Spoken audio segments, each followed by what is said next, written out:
Get ready for the O'Celly effect. I'm a big fan of the show. Chuck O'Celly, and he's been known for many years as a blind PFK researcher specializing in intelligence agency involvement in multiple assassination, propaganda, and other global criminal operations in the 20th and 21st centuries. Your listeners are extremely fortunate to have you. And now, the most underrated voice in all media. Chuck O'Celly!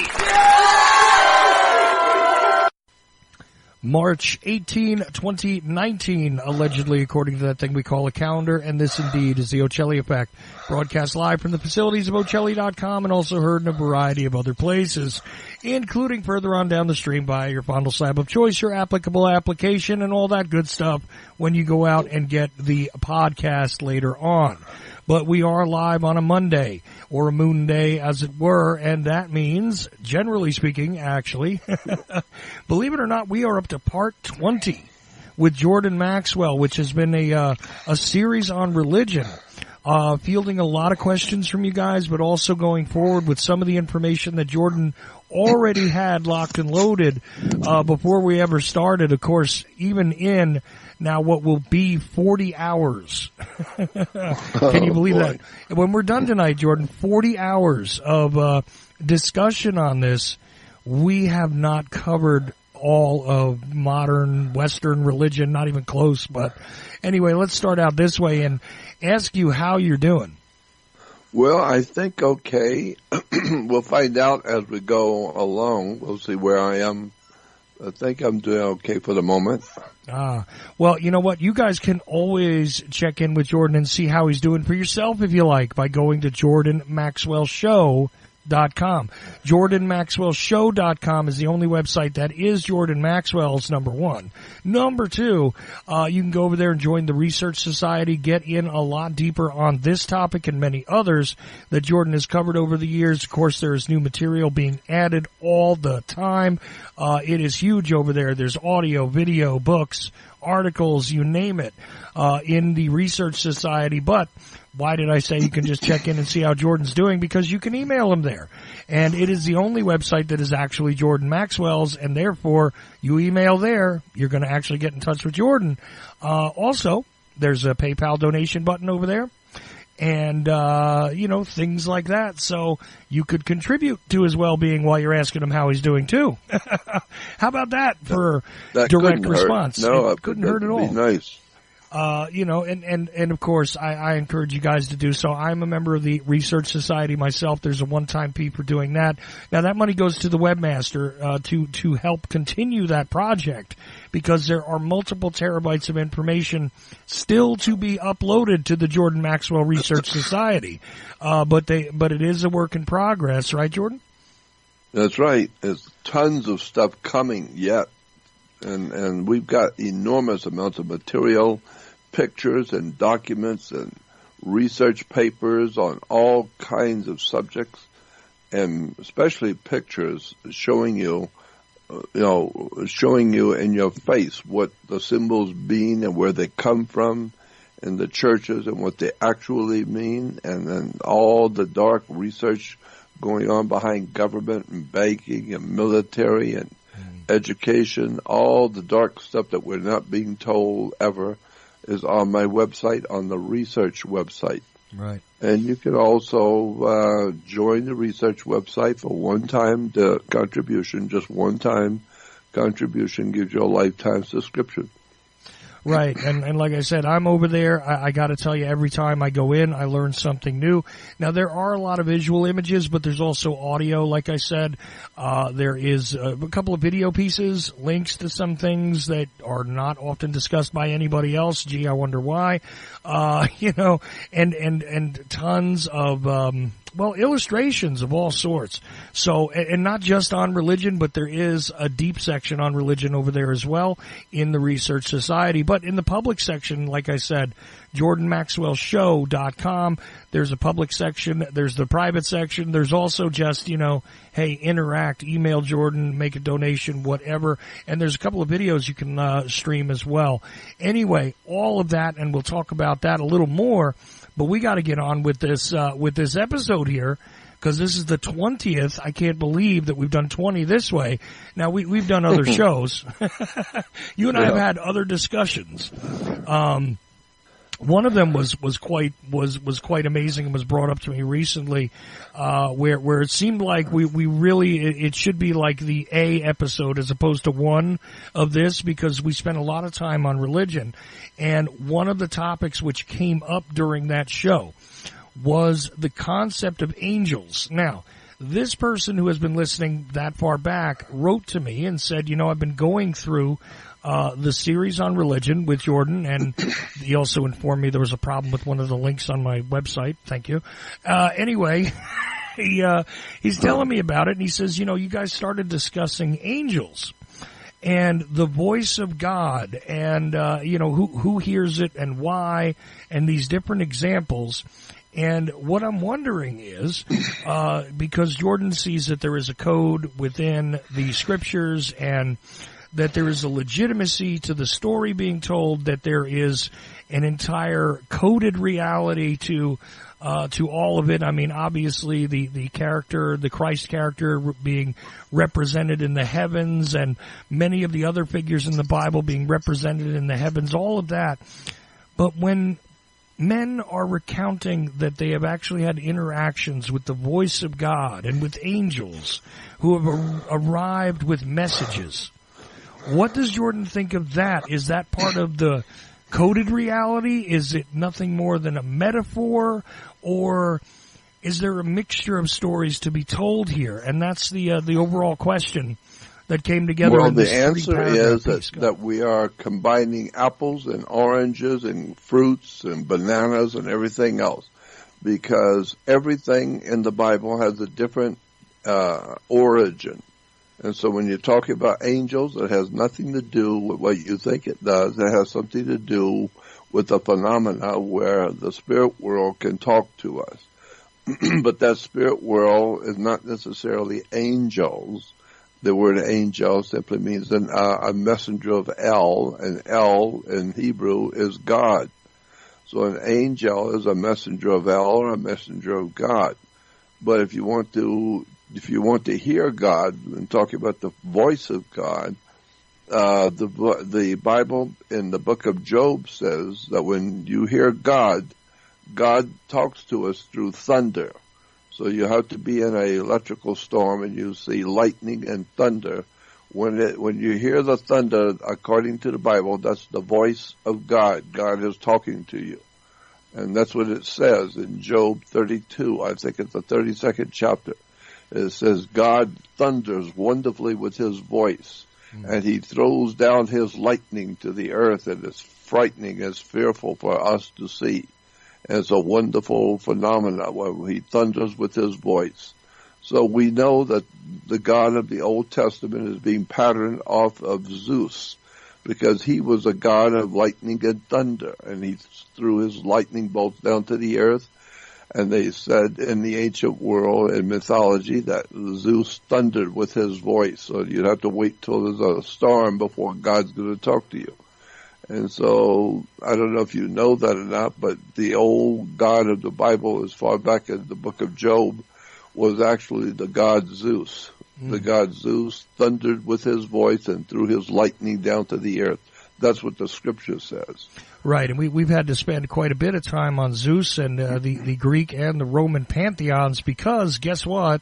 They're not separate mystical stories. This has all been integrated into the scriptures. Now, to hear your voice tonight, by the way, if you're listening live, you can call in. I've actually set up the experimental phone line again tonight, and I let a few people know about it. So if you wanted to call in, because a lot of people have said, I'd love to call in when Jordan's on, Jordan is willing to field phone calls. Now, if you call into 319-527-5016, that is 319-527-5016, you'll get put on hold. You'll hear a little greeting message that tells you you're listening to the Ocelli Effect, and then you'll hear the radio show and you'll be on hold.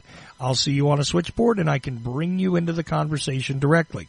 If that doesn't work for you, you don't have a phone, you don't want to call in, whatever, you can use the chat room at Ocelli.com, ask questions or comments, and I will enter all of this into the conversation as quickly as I can. But once again, the phone number to call in is 319-527-5016. So, as we were saying here, to hear the voice of God, though, to get contact, to get a message from God, we see it in the lightning in the heavens, if you will. Okay. But what about the messengers who are delivering messages? Like you said, angels are messengers of El, so they are God. I get, God's messengers. I get that, but there are many instances where there are people that say they actually heard God speak, and they actually received instructions from God various times. I mean, we could talk about Abraham and allegedly going to slaughter his one son until an animal shows up that God put there, and then he slaughters the animal instead and takes his son down from the mountain, even though he was his most treasured son, and all that kind of stuff. It's an interesting story, although also not the first place you could have possibly read it would be the Old Testament, by the way. It's actually a story that came from somewhere else, isn't it, Jordan? Yes, almost all the stories in the Old Testament were taken from far, far more ancient stories around the world that we know where they came from.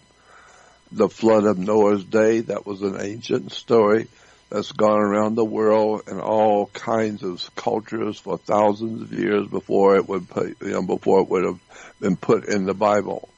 And so many of those stories where Moses was a baby, when Moses was born, the mother put him in a little basket and put him in the Nile River. Well, the same thing was said for a king in the Middle East that said that his mother put him in a little manger or whatever and put him in the river, and a wealthy princess picked up the baby and brought him into the household, and that king became a very famous, powerful king in the Middle East. And so we know that these stories that we read about the Bible characters are all borrowed from earlier writings. And so I think it's interesting, and I think it's very important that when we use terms, we know where they come from and understand why we're using those words and terms, because so many people are misled because they don't know what the words mean, and the religious leaders are depending on that so that you don't ask them any questions that they can't answer. So they will fill you with incredible stories, but if you ask them questions and you're really thinking and have done your homework and start studying the subject of theology and where these ideas have come from, you're going to find that the people who are leading the religious movements around the world do not know where these ideas have come from. They're just regurgitating what they were taught, and they have no idea because it's been so camouflaged, so covered up that you would never, ever suspect where the ideas that you believe have come from and what they really represent. I think that this is probably one of the most interesting parts of religion, is what do these stories actually represent? Where did they come from? And what did they mean in the original story that was borrowed from?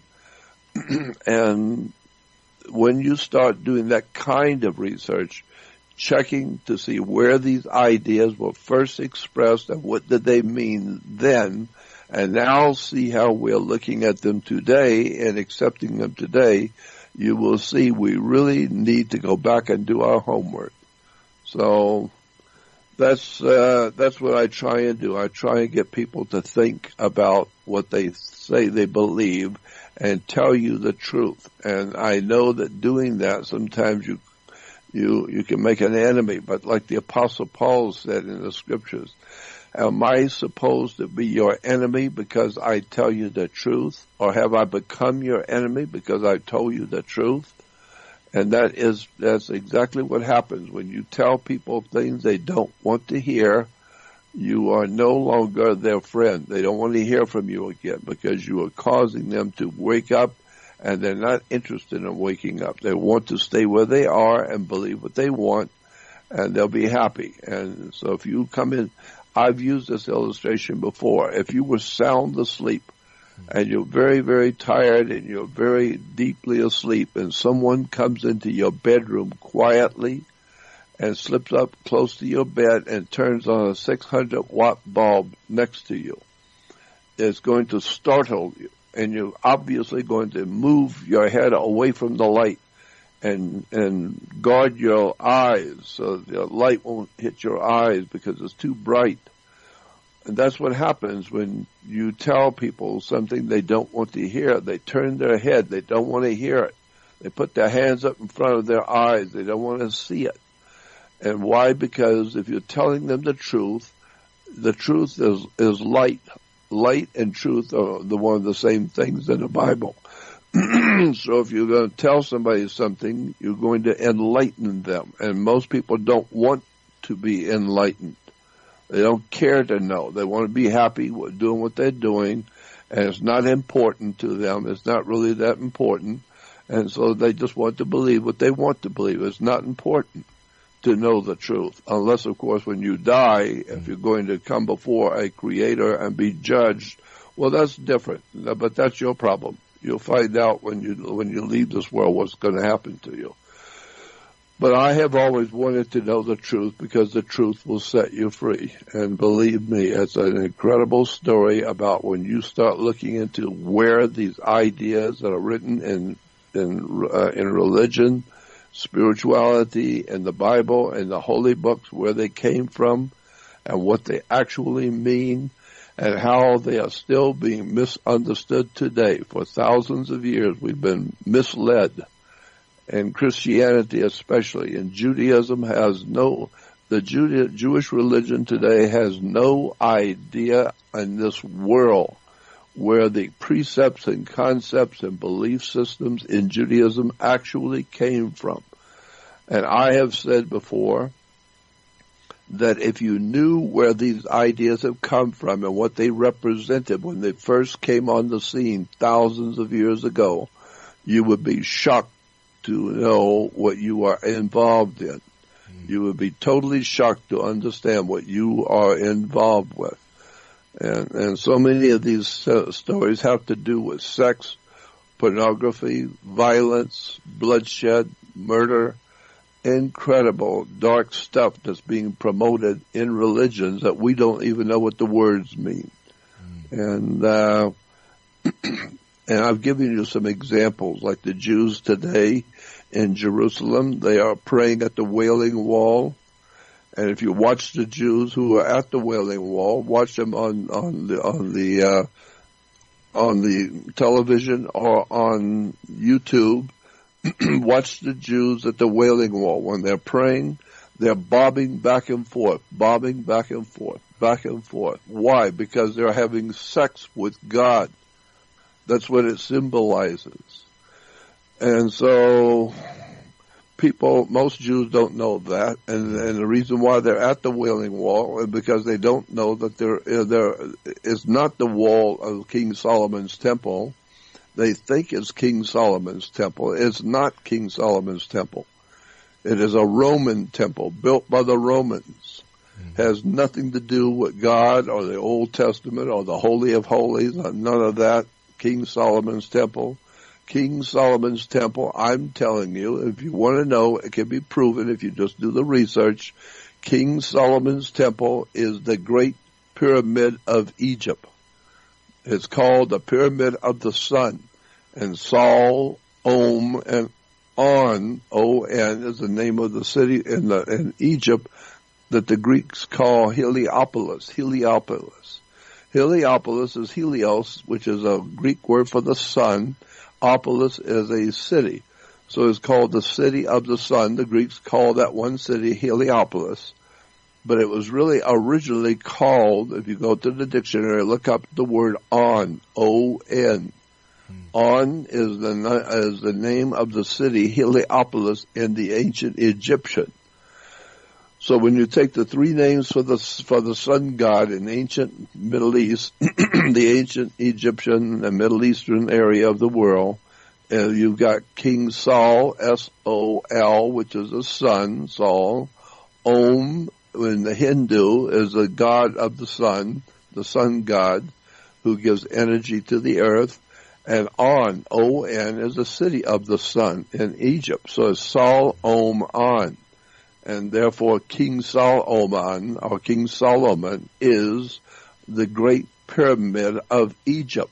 Go back and read the Bible, and it will tell you that there is a temple in the midst of the land of Egypt, and it's a temple in the midst of the land of Egypt, and the Bible says God put it there.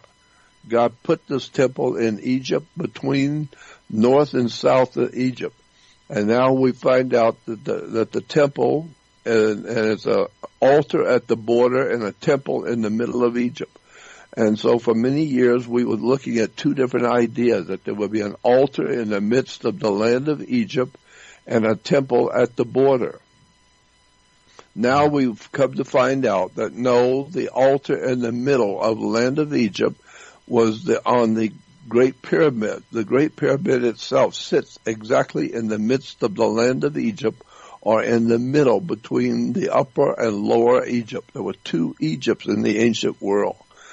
Just like there are two Carolinas, North Carolina, South Carolina, there's North Dakota and South Dakota.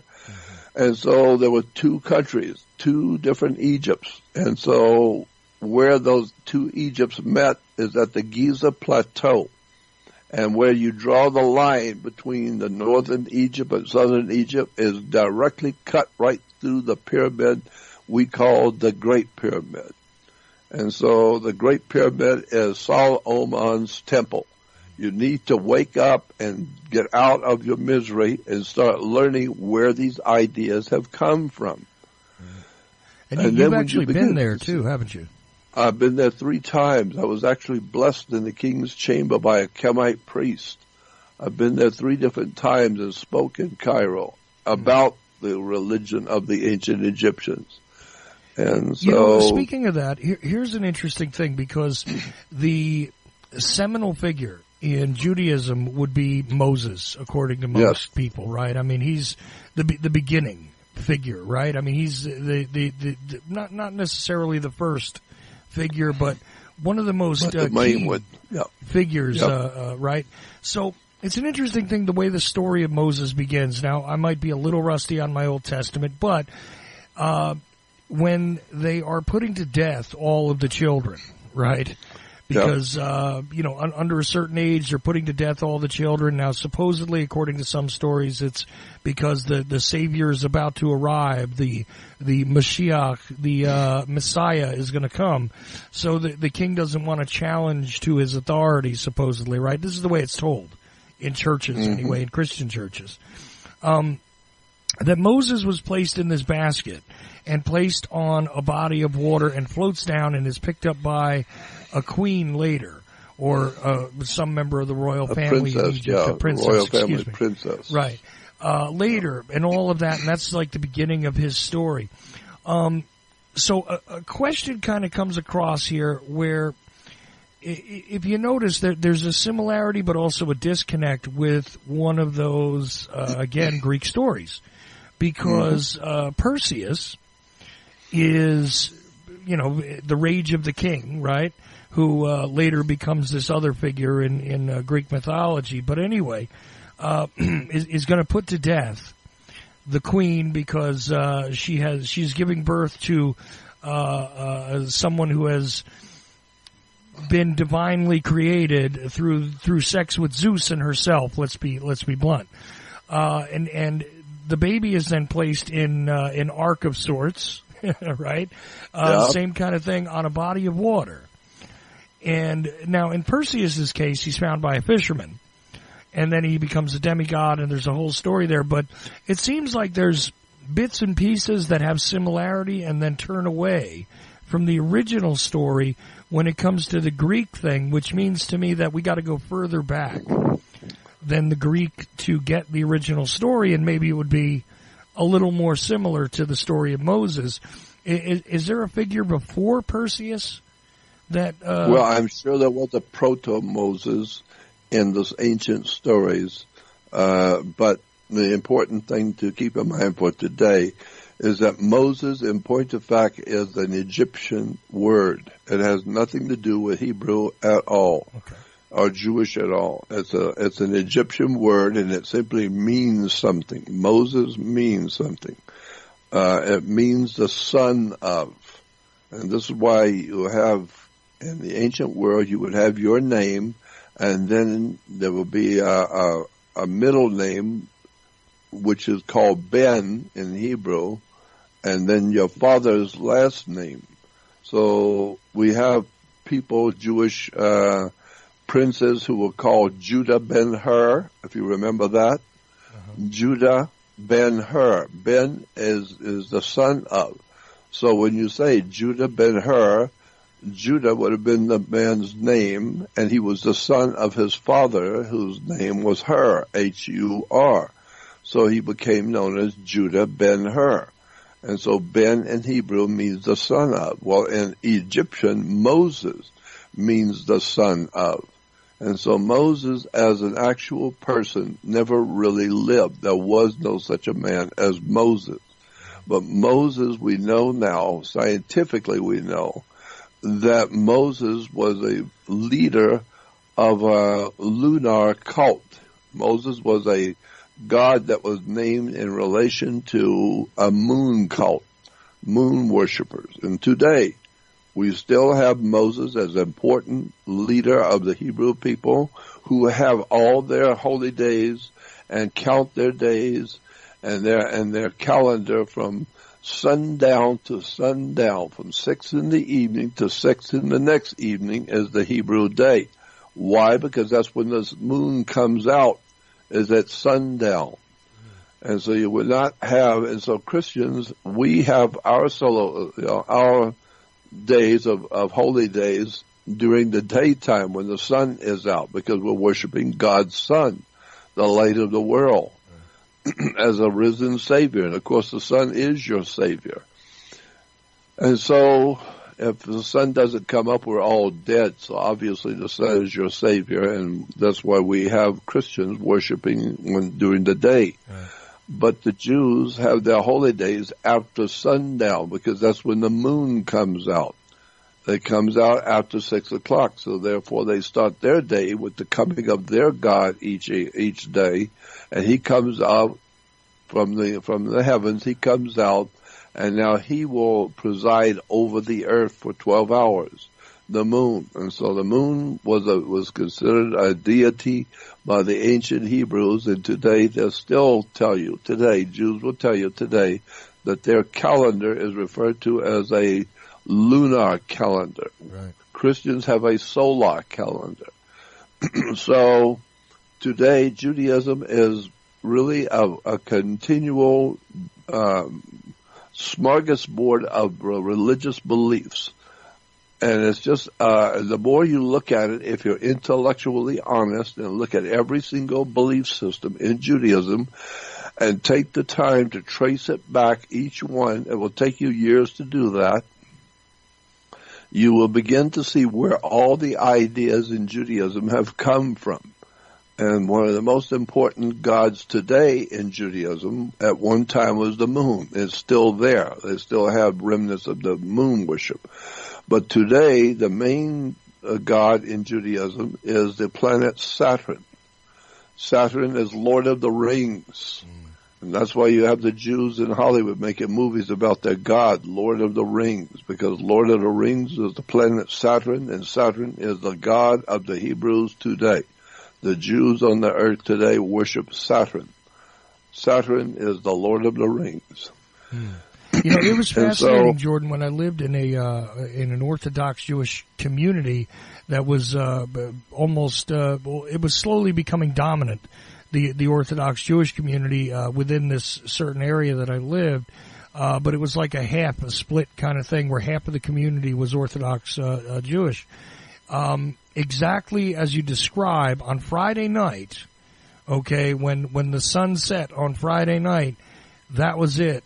You did not see any of those guys or their families out doing anything really. You didn't see, they wouldn't go to any of the local stores because they weren't allowed to handle money. Anything that they had cooked or whatever, to my understanding, whatever they were going to eat for the next day had to already be prepared and sitting there. And on occasion, when something would go wrong and they weren't supposed to work, handle money, nothing. It was their time of rest, and it was between the two the two sunsets. So it would start at night, and then it would not end until the next night began. Basically, that's right. And this started on Fridays and went into Saturday. Right. Which they was went really, into Saturn's day. Exactly. That was what I was going to ask you about. Is this something that we can see in an earlier lunar cult? That's one question. The other question is, there are different tribes, they call them, within Judaism, where you have Levites, let's just say, and there's supposed to be those who take after Levi, who is among the first of the children that, each one of them will become a tribe and all of that.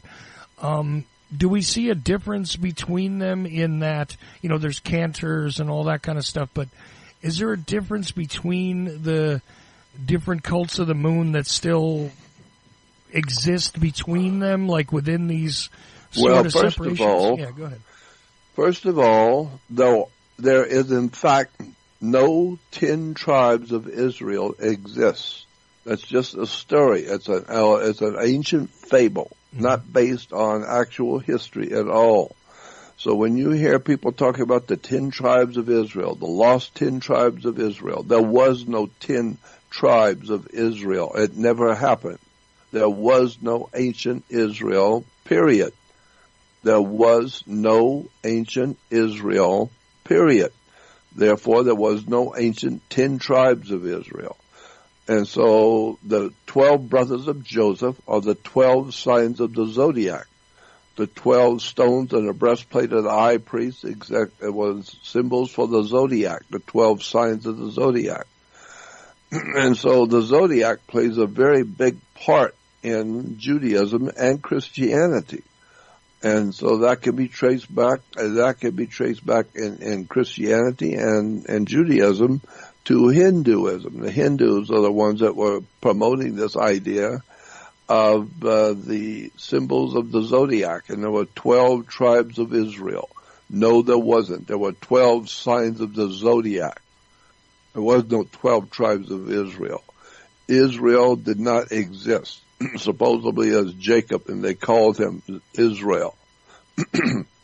And so it's a really difficult story to try and explain without pictures and have somebody for 2 or 3 hours just show you the pictures and the documents and trace it backwards so that you can see where the ideas have developed and where they came from, and how we humans are ignorant and ill-informed and unread, and we have not studied the world of theology in the ancient world, and therefore we're just being told something by people who got their degree from a university so they could teach us what we're supposed to know. But remember, when the rabbis get their degrees, so they can teach you, like the Catholic priests and all the other clergy in the churches, they all have to go to a cemetery, and some of the rabbis call it a cemetery. But you have to go and get a degree before you can become a rabbi. Why? Because you must get Caesar, emperor of the Roman Empire, to put his imprimatur on you. You have to have him stamp your name and put his stamp and seal on your name and your diploma. So that gives you an opportunity now to be a rabbi. You got the imprimatur of Caesar stamped on you, and therefore the way you do that is you go to college and study. And the university will teach you what you need to tell the people. And so when you get out, that's all you know is what you've been told, and never realize that you've been told something that's not true, but it's based on the bumbling and imbecilic stuff going back thousands of years ago that people misunderstood and mistranslated, and they gave it to you in college, and now you can teach everybody else until somebody comes along and starts questioning where you got these ideas from. That's what I do. And I'll tell you, when you do that, it becomes very obvious that all the different things that are taught in the churches and religion have nothing to do with what you thought they did. Nothing.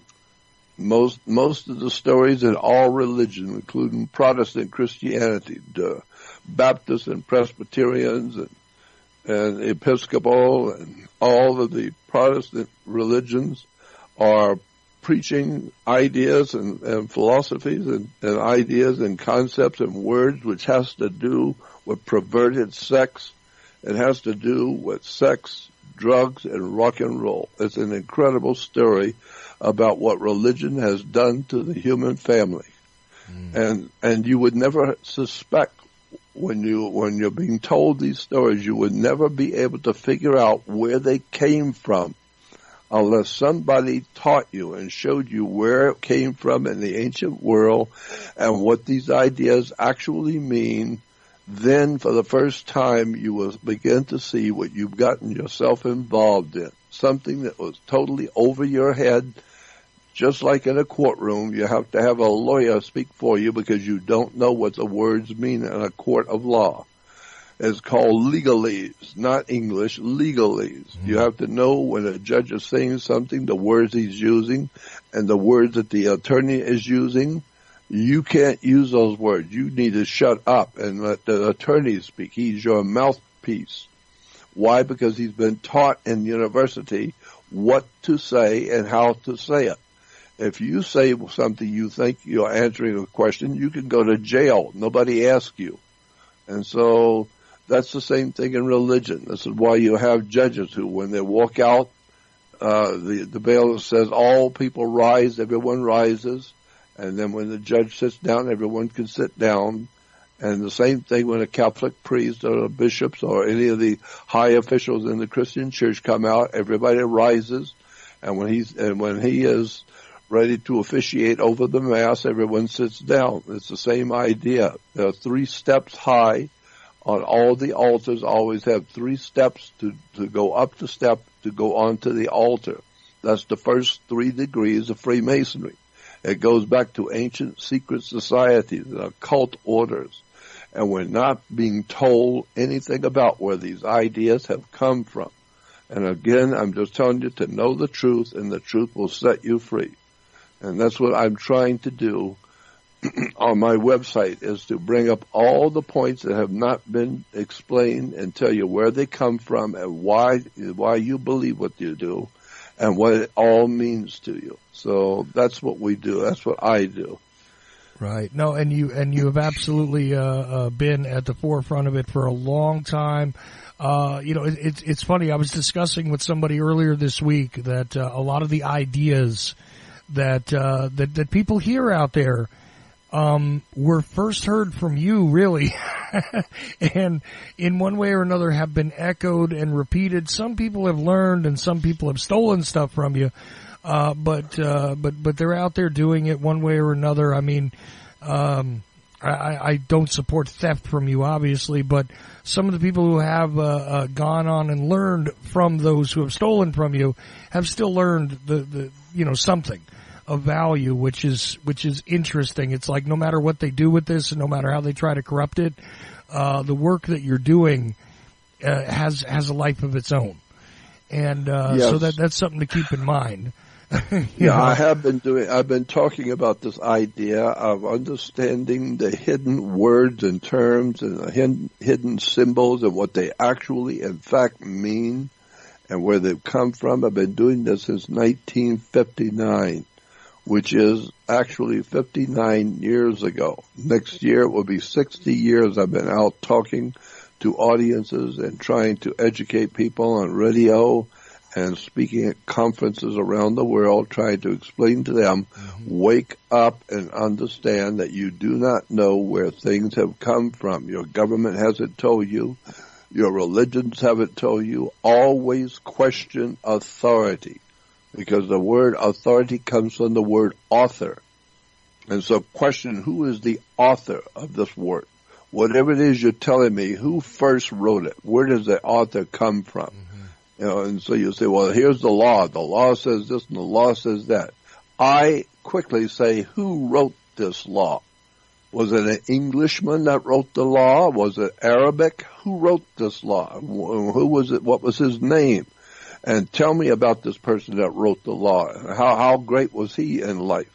And then you begin to see that, no, we're all just students. We all learn from each other. And so we go to college, we go to university, we get our degree, and that means it's a work order. You can now go to work. You can now get a job. It's a job work order that you can get so that you can now become a minister and a priest or a rabbi or whatever the religious order you're in. And it all goes back to something that Jesus said. In the New Testament, the Bible says, Jesus said, you have formed for yourselves teachers, and the blind leading the blind shall fall both into the pit. Why? Because you have formed for yourselves teachers. What he was saying, what that means is that the way religions work today is they regurgitate the old stories that they were told when they were little kids, and their grandfathers were told when their grandfathers were little kids, and their great-grandfather was told when he was a little kid. So everybody is telling the same story to their youth, and so today you come in, and your grandfather and your older and the elders in your culture, they tell you certain things, and you have to understand and go along with it. And then you can get a job. You can be a part of the community. But if you're going to question the authority of the people and find out where does this actually come from and what does it really mean, then you're going to be outcast. And the Bible has Jesus saying, what they've done to me, they will do to you. If they had listened to me, then they would listen to you. The people don't want to hear the truth. They're happy just believing whatever they've been taught all their life, and they're happy to be there, and that's all they want. They don't care to know the real truth of who we are and where we're going. But something's going to happen one day soon, and when it does, the people of this world are going to be forced to wake up and find out they have been lied to from day one, and they never knew and they never saw it coming. And so now we're seeing organizations like Jehovah's Witnesses. I'm watching some of that stuff on the web, where the organization of Jehovah's Witnesses is quite literally now falling apart, collapsing. They're telling everybody at the headquarters in New York, they're telling the officials and the Watchtower Society that runs the Jehovah's Witnesses organization, they're telling the people that are there working for them to just go home. Just go home. Go back where you came from. There's no more games. We're not making any money. It's all falling apart. People are now questioning everything. And we've told so many lies and misunderstanding and perverted the whole story for so long that now it's falling apart. And the same thing is happening with the Vatican, the Catholic Church. It's falling apart because now we're beginning to see what it's really all about. And now with all the other religions, we're beginning to see all the other religions of the West falling apart. Why? Because they have been teaching lies and deception, and it's all not working now. The people are no longer listening. They're looking for truth. Right, and I know you're not big on talking about current events, but we need to enter this into the conversation because recently there were these statements being made by Pope Francis regarding the sex scandals in quotes I hold up right now for those of you at home, regarding this, and they were going to get together and discuss it.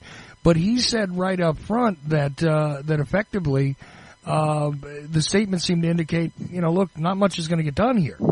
I mean, it was really bizarre to hear the Pope basically say, yeah, we're aware of the sex scandals and we want to do something about it, but we're not going to be able to even when we get together and have these conclaves, these discussions about it. Did you see that news story? Yeah, absolutely. And I also remember about a year ago, a little over a year ago, there was a big meeting, a big council meeting at the Vatican, and some of the highest teachers at the Vatican, the scholars at the Vatican, they said that the word in the press was, Vatican says Jesus may not be coming back at all. Maybe we miscalculated.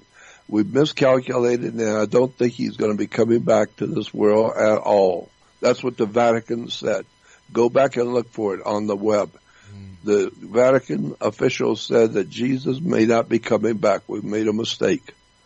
And so I'm saying, yeah, you made a big mistake, because all the millions of people who live their lives believing in something that's not true are now going to have to face the music of waking up and finding out all that you've been taught was not true, period. It was a foolish story that you bought into and never asked the question, where did this stuff come from? Well, speaking of that, there's a question here actually from a listener. It's a text question, but it asks about the practices of the Catholic Church and asks a question I do not know the answer to, which is the use of candles in the Catholic Church seems to not make much, this is from Linda, seems to not make much sense. Why is it that there are candles and the whole procession with the altar boys before Catholic services? Then she also asks about something else, which is the stand, sit, kneel, pray. The I used to jokingly call it the Catholic aerobic portion of the service, and that goes on too. But really, what her main question was about the candles. Do you know what that is about? Why it is the Catholics utilize these candles and actually incense? They come by with incense that burns that they go down the aisle with. These are all candles, incense, and hymns, and that holy atmosphere of something which is very holy has been known for 1,000 years. That it captures the imagination and the hearts of the people in the church. It all sounds and looks very holy and very religious, and everybody goes along to get along. Nobody knows what it means. Nobody seems to be aware that candles used to represent male phallic. It used to be the male erection candles. It goes back to that. That's why at the top of the candle was a metal tip, and the tip was on fire. And this is where it gets into sex rituals. The candles were used to represent the male phallic. And now we don't need to go into that, because now we know the Catholic Church is filled with that kind of stuff. And we've been told about these things, and a lot of people who have studied theology, they understand where all these ideas have come from, but most people have never heard any of this, and they're just quietly going along to get along, because we don't want to do anything that would be against our friends, because all of our friends who work with us every day and live with us, and all of our neighbors and friends, they go to church and they believe this and they believe that. Well, if I'm a Jew, then I have to believe that in order to be accepted by my Jewish friends and my Jewish family. Well, in point of fact, no, I say different. No, I want to know for sure. Show me where something has come from and explain it to me intellectually, superior, so that I can understand what I'm doing when I go to a church. And where did you get the word church from? That's an incredible story, too, when you find out where the word church comes from. And most people have no idea where these ideas and belief systems, what they mean and where they come from. So that's what I do. I try and cause people to think. And years ago in Europe, you would have been hung or burned at the stake for causing people to think and question authority. But that's what I do. I question authority because the word authority comes from the word author. And I want to know who authored this stuff. Who wrote this down to start with? Where did it come from? We're told that Moses, when he was representing his people to God, he went up into the holy mountain, and the mountain was called the mountain of sin, S-I-N. Look it up in a dictionary. Mm-hmm. Go to encyclopedia, look up the word S-I-N, and you will find that the word sin is not doing something wrong like the Catholic Church says. No, sin is the name of the moon god. Today he is referred to as Allah.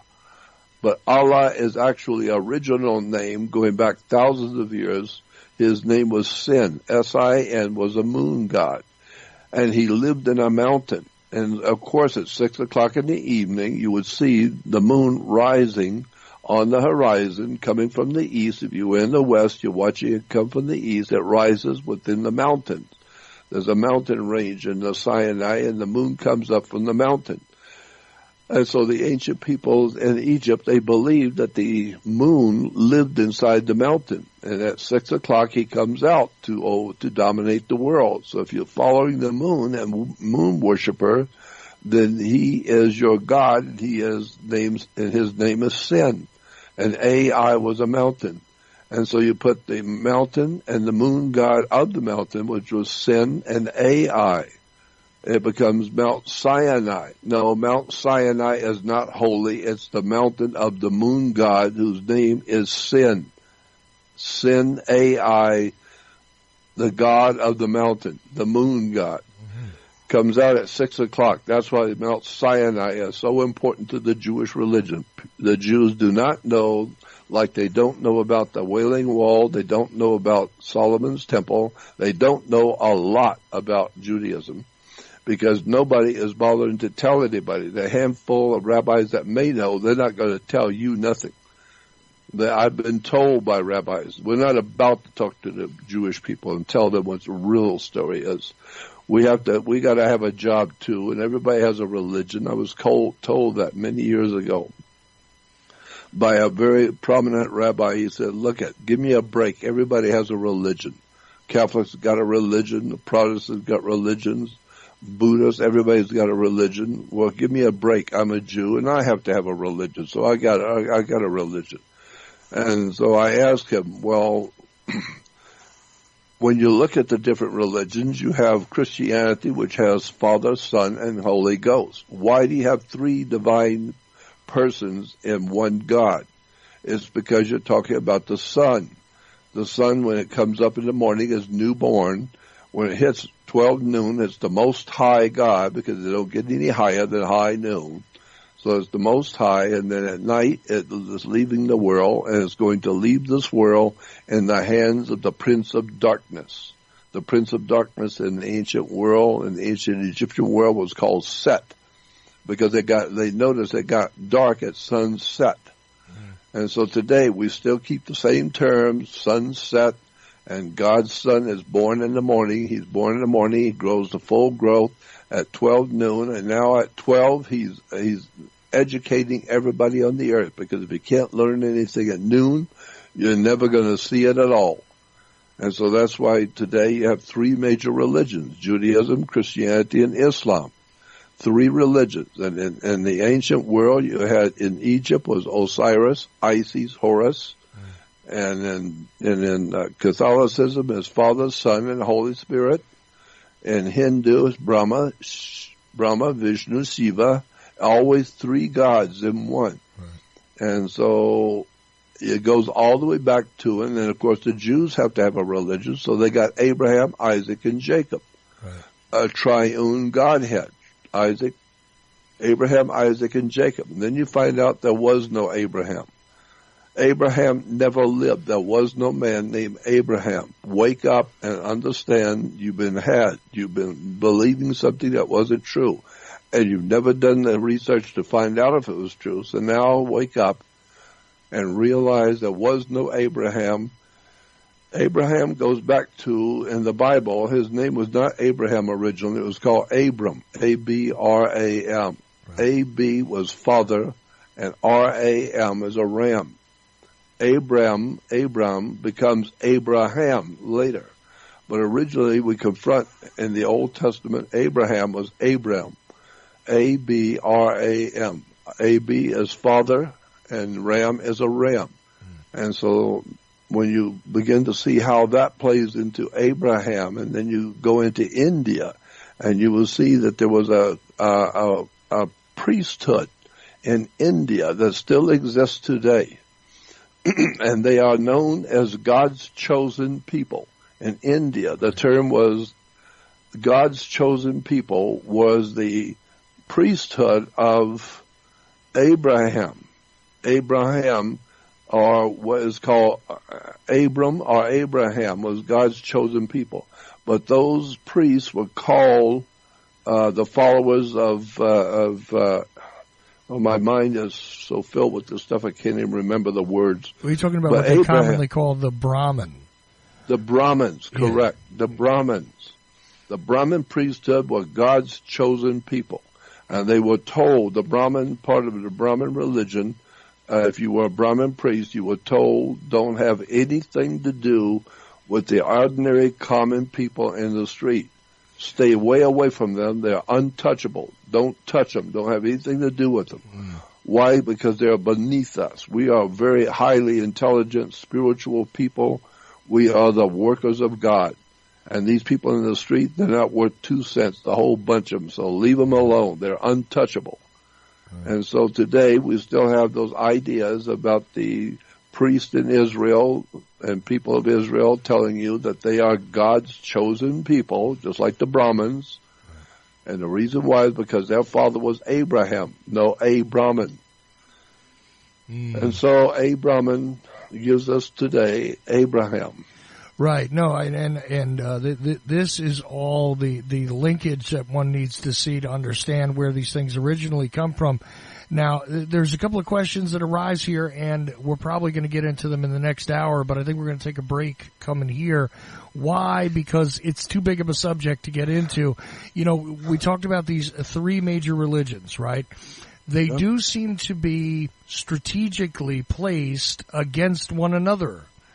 All the time, and that's, you know, from the Crusades to the various, alleged and real attacks on look, in general on the Jews. Of course, this was a big story this week because there was two mosques in New Zealand that were attacked, and people talked about this war and this interaction between the religions and identity and all this stuff. It's very strange because I was always taught, and I know that I have to be untaught many things that I've been taught, but one of those things happened to be that these were all the Abrahamic religions. These all came from the same place.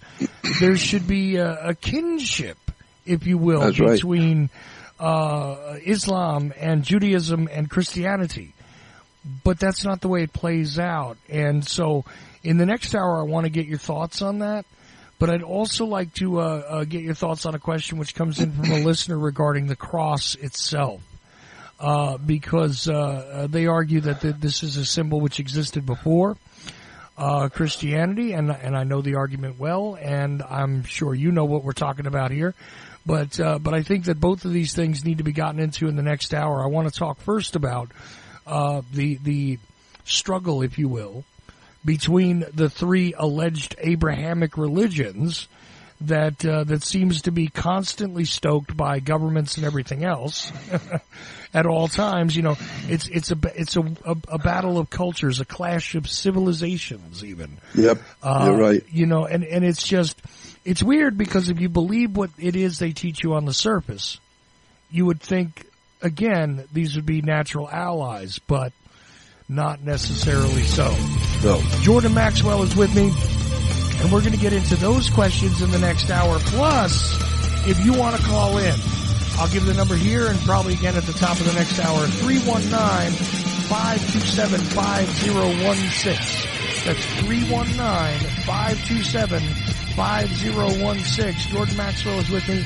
We are continuing the epic series on religion. This is episode number 20 on the Ocelli Effect, and we will be right back.